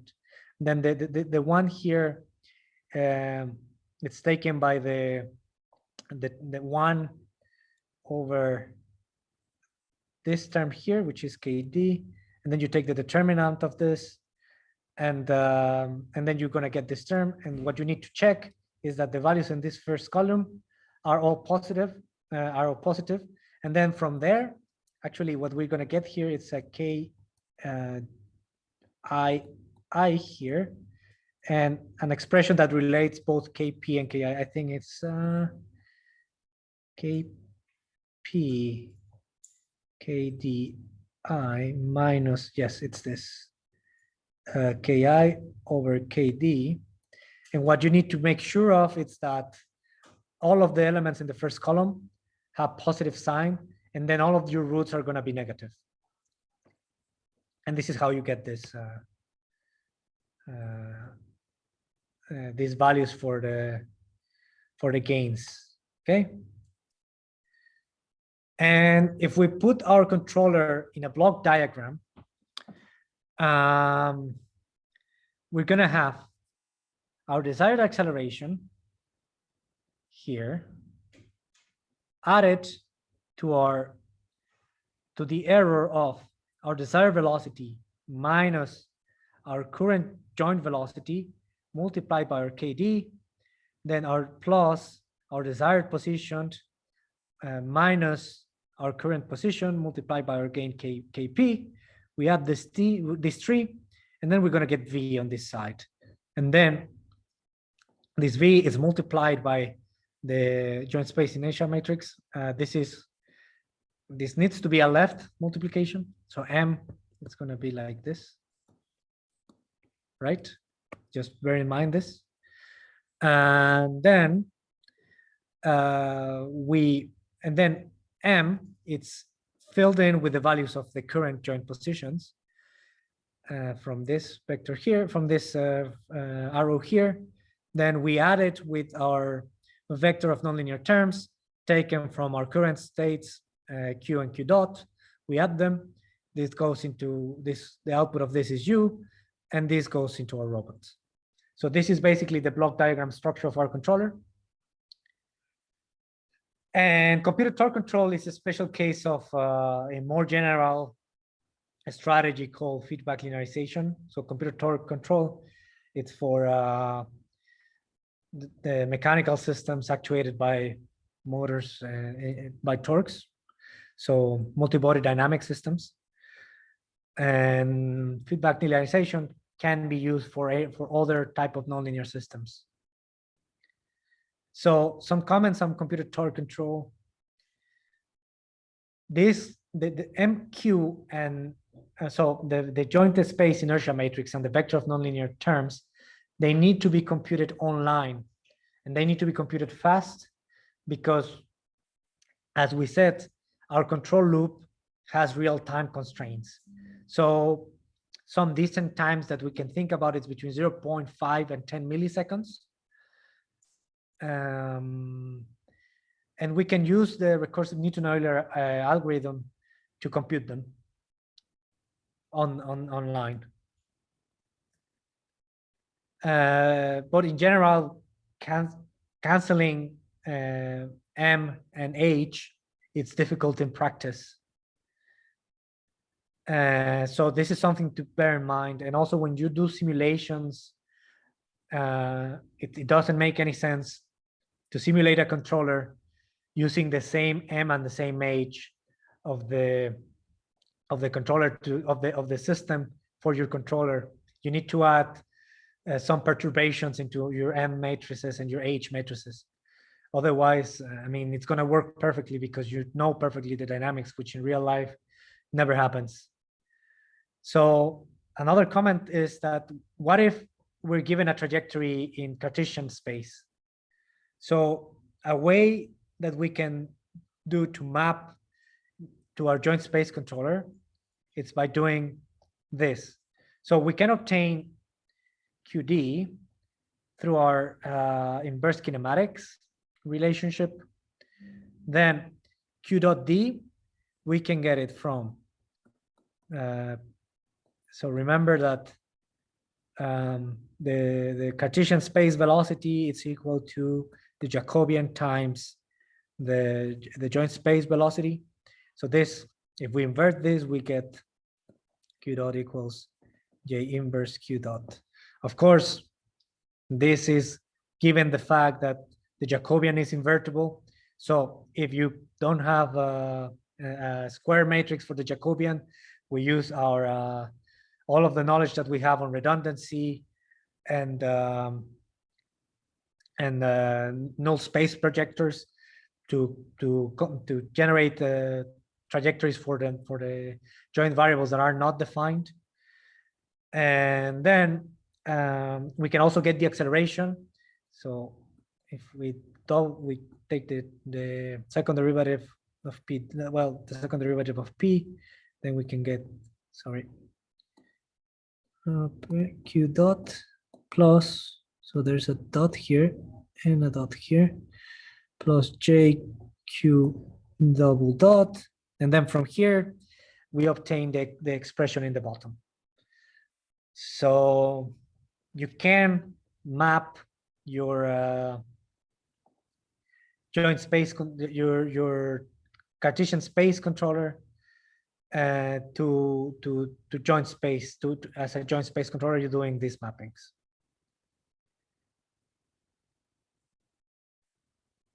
And we can tune KP and KD, considering that the system is decentralized. So we are already compensating with it for the nonlinearities. And this is the kind of performance that we will see if we use this approach. So on the left of the slide, we have the controller just using PD with low gains, so no computed torque control or inverse dynamics. And you see that the closer you get to the base link, the more is the influence of the couplings. So we're trying to track. So the red one is our reference trajectory, and the black one is the actual trajectory. So you see that the actual trajectory of link Q1, it's oscillating because the oscillations of Q2 are reflected on Q1, and also the tracking of Q3 is not good either. But if we compensate for the dynamics, we take into account the couplings, and then we can get much better tracking of our trajectories. Okay, so this is the end for the computed torque control part. So let's take another break. Let's do a 15-minute break, and then we will start with the task space control. Then hopefully we will finish tomorrow. That.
Okay, so let's start again.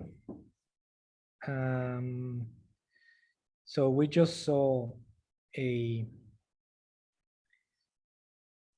number of controllers that we define in the joint space. So the error is specifically defined in terms of joint variables.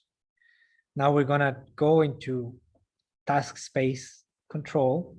So the error is defined, for example, at the end effector level, the position of the end effector, the orientation of the end effector, and so on, so on, so on. Okay.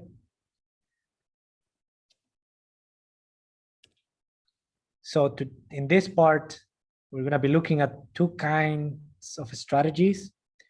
So inverse kinematics and joint motion control, and direct operational space control. Space, operational space, task space, they refer to the same thing. Although direct operational space control, it's a term that Osama Hatif coined. He's a researcher that it's in Stanford now, who worked with the author of the textbook that we're using, Bruno Siciliano. I think they were actually doing their PhD in the same place. Bruno, if you ever have the chance to meet Bruno Siciliano, he's a super funny guy. Anyhow.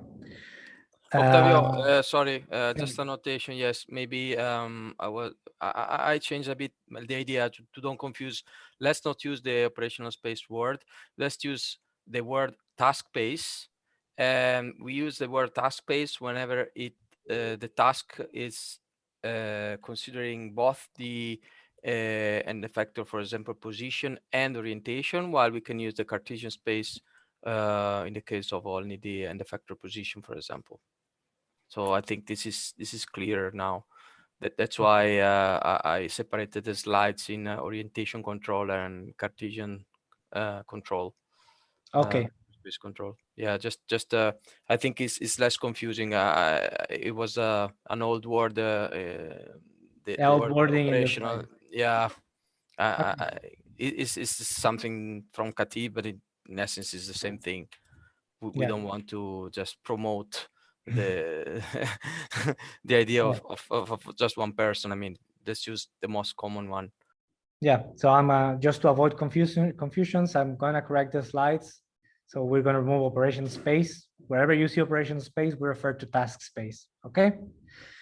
Okay, so talking about Cartesian space control, what this means is that giving a reference trajectory for the end effector, so this is PD, we're gonna talk about trajectories in the task space or Cartesian space as PD.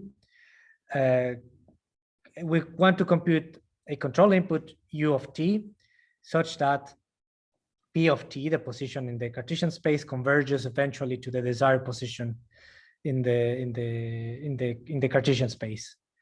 In this case, P, it's of dimension 3, and this is the position of the end effector. Okay.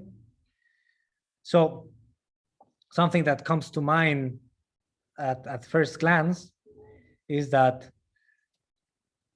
we can compute a QD, so the joint space position, using our kinematics function, and then we can compute. So F, it's the forward kinematics function, and then we apply this to the control of the joints. Okay, and this looks something like this. So at the input of our controller, we're going to have our Cartesian space position. In this case, we're going to talk about Cartesian space, which is the x, y, z coordinates. And then we have our inverse kinematics function here. And what's the output of our inverse kinematics function? It's going to be our desired joint positions. Here we have something called DMOX. DMOX is a block that you use in MATLAB to separate signals. So remember that Q is a vector. So what's the output of the DMOX? It's all of the entries of the Q vector. And here, what we're doing is that we are outputting all of our desired joint positions, and we're creating separate controllers for each of the joints to track this, based although on our desired base position given in task space. And then at the output, we have a mux, which is basically, again, putting our vectors, again, our components of the vector in a single vector again. We do the forward dynamics, and then we compute P. So if Q converges to QD, then P will eventually converge to PD. So this is similar to the idea that I proposed to you in the extra exercise of the lab session, which is a very naive idea. There it's fine because we're only doing kinematics. But here, there are certain drawbacks that we're going to talk about later on. So one thing is, this is a simple way, and this is why we propose to do this so early on in the course. And the joint feedback rejects perturbations that don't affect the end effector. So each of the joints have their own dynamics, and the perturbations, and these rejections of these perturbations, they don't affect the end effector position. However, if you have a constant stiffness of the joints, then this will have an effect of a varying stiffness at the end effector level. So remember that the position of the manipulator, so the joint position affects, it's directly related to the stiffness of the end effector stiffness. So if you have a joint like this, the stiffness of the end effector is going to be different. So you're going to push it, and it's going to push back with a certain force. And then if you are at a separate position, even if you keep the same gains in all of the joints, then at this position is going to push with a different force as well. So it's very difficult to control forces at this level, because you're basically controlling just a series of forces concatenating towards the end of the end effector. And another drawback is that you need to compute the inverse kinematics, let's say, at every loop. And if you have a very complex robot with many degrees of freedom, or a highly redundant robot, this can be slow. So for example, for humanoids, this might not be feasible because they have many degrees of freedom. Okay. So Octavio, just a note about the constant joint stiffness. So we said that before, the joint PD controller can be seen as a virtual spring and dampers. So think about, you set a rotational stiffness, the same rotational stiffness for all the joints. So you have same rotational springs on all the joints. And if you push at the end effector, the stiffness that you feel will be different according to the joint configuration. If the joint is completely retracted, you will have a lower stiffness, say, in this direction. If it is completely extended, sorry, I show you. If you completely retracted, you will have a lower stiffness. You will feel a lower stiffness in this direction. If it's completely extended, it will be more stiff in this direction. You don't see and me. This, did you see me? No, I need to open the camera. No worries. Okay.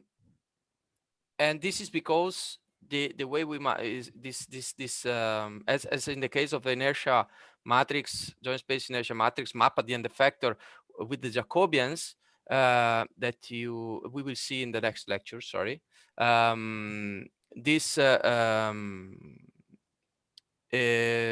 So this mapping depends on the Jacobian, and the Jacobian is nonlinear, is changing with the configuration. So yeah, just to summarize, a better explanation to what I was trying to say, it's making this similar with springs and dampers.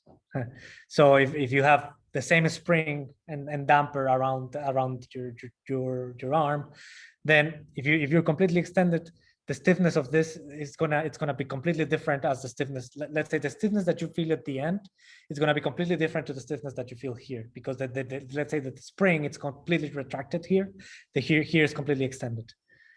So I think that's a better way to attack the problem. Okay, so and this is even if we set the same rotational spring on all the joints, rotational stiffness on all the joints. Okay, I'm gonna keep the professor here small in case he wants to be seen. Okay.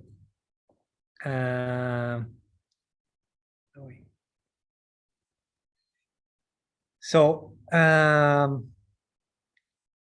idea to counteract these drawbacks is to do control directly on the Cartesian space. Okay.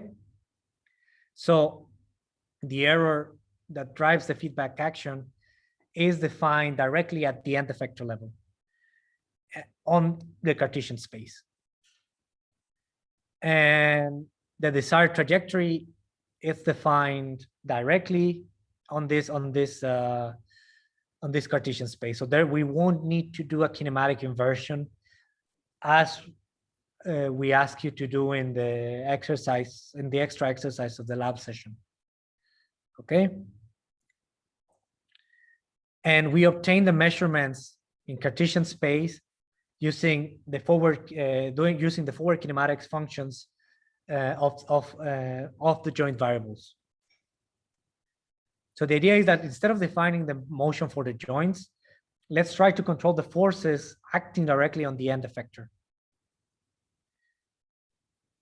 And our kinematics so these are our direct kinematics, and this is our Cartesian velocities defined by the Jacobian times the joint velocities, this expression that we derived long ago.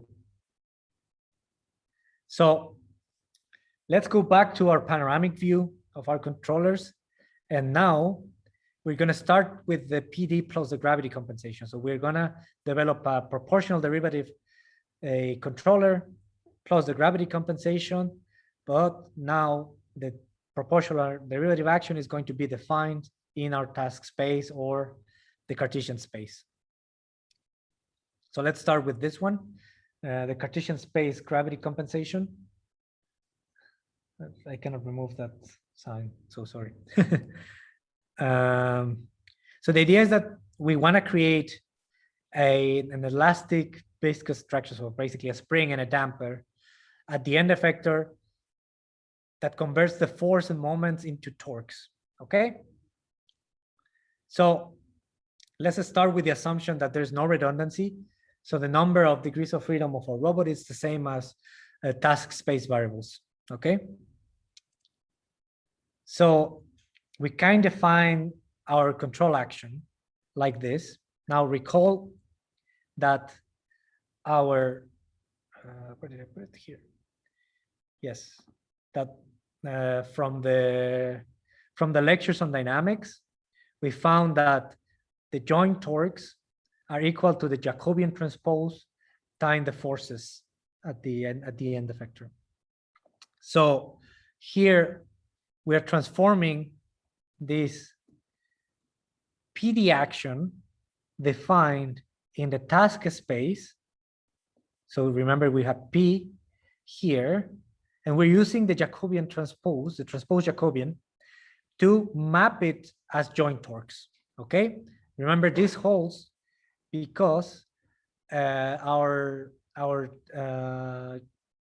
robot is non-redundant, and here our Jacobian transpose, it's if you transpose it, it's a square matrix. So there's a torque for every joint in the system, and then we have an additional gravity compensation term here. Okay. Again, our usual considerations: KP and KD are positive definite matrices, but now KP and KD are of size m by m, which are our task space variables. Remember that before they were n by n, now they're m by m. So if we want to do a physical interpretation of what we are going to do, is that we're going to basically add a spring and a damper at the end effector that's going to pull our robot towards the position that that we want at the velocity that we are designing it for. So yes, the Kp represents a spring and the Kd represents a damper. So as I mentioned, the transpose Jacobian maps the forces and the moments at the end effector to the joint space. And this holds because n equals m. It's a square, as I mentioned. So there's a force for every torque in our array. Now, talking about the case of redundant manipulators. So this means that we have more degrees of freedom than task space variables. There are some variables in the joint there are some joint coordinates that are going to be undefined. Okay, and this is because of the shape of our. So if you have the Jacobian transpose is going to be a skinny matrix, and some of the joint variables are going to be undefined, so they're not going to be multiplications. So we're going to use the tools that we learned from our lecture on redundancy, and one of those. So the Jacobian transpose, if we have a redundant robot, it's going to map the task space forces to the row space of the Jacobian transpose, and this row space corresponds to a lower number of joints that it's going to be completed by the null space of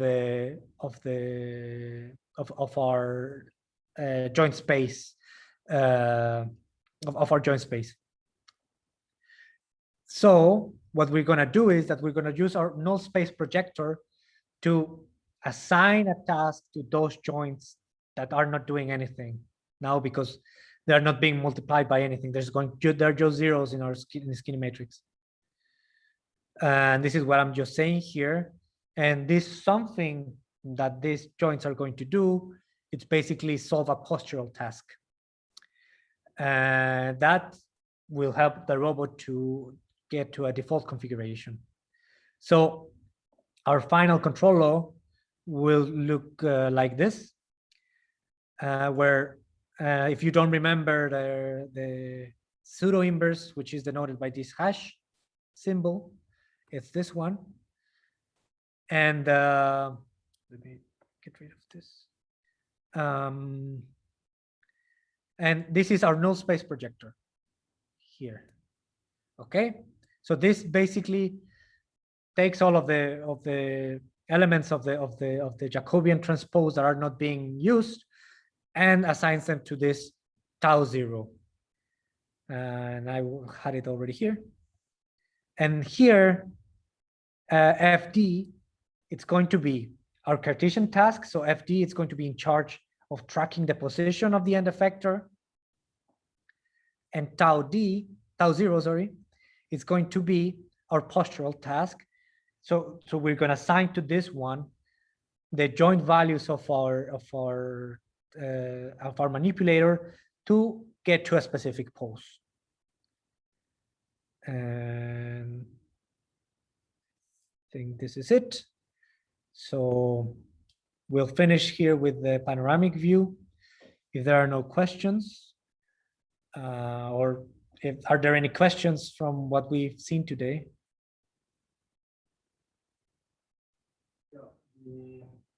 When we define tau 0, Yes. the vector q is the whole vector, or we can like select a subset?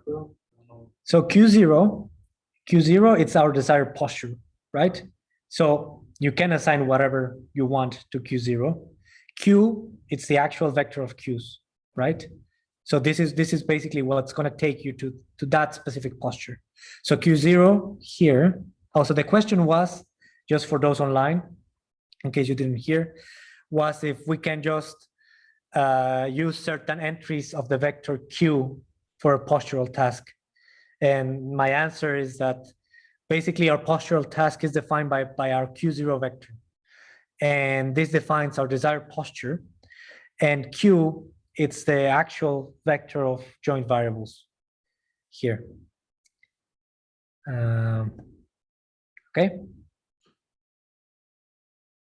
Are there any other questions? Okay. So then we'll see each other tomorrow again. See you. Bye.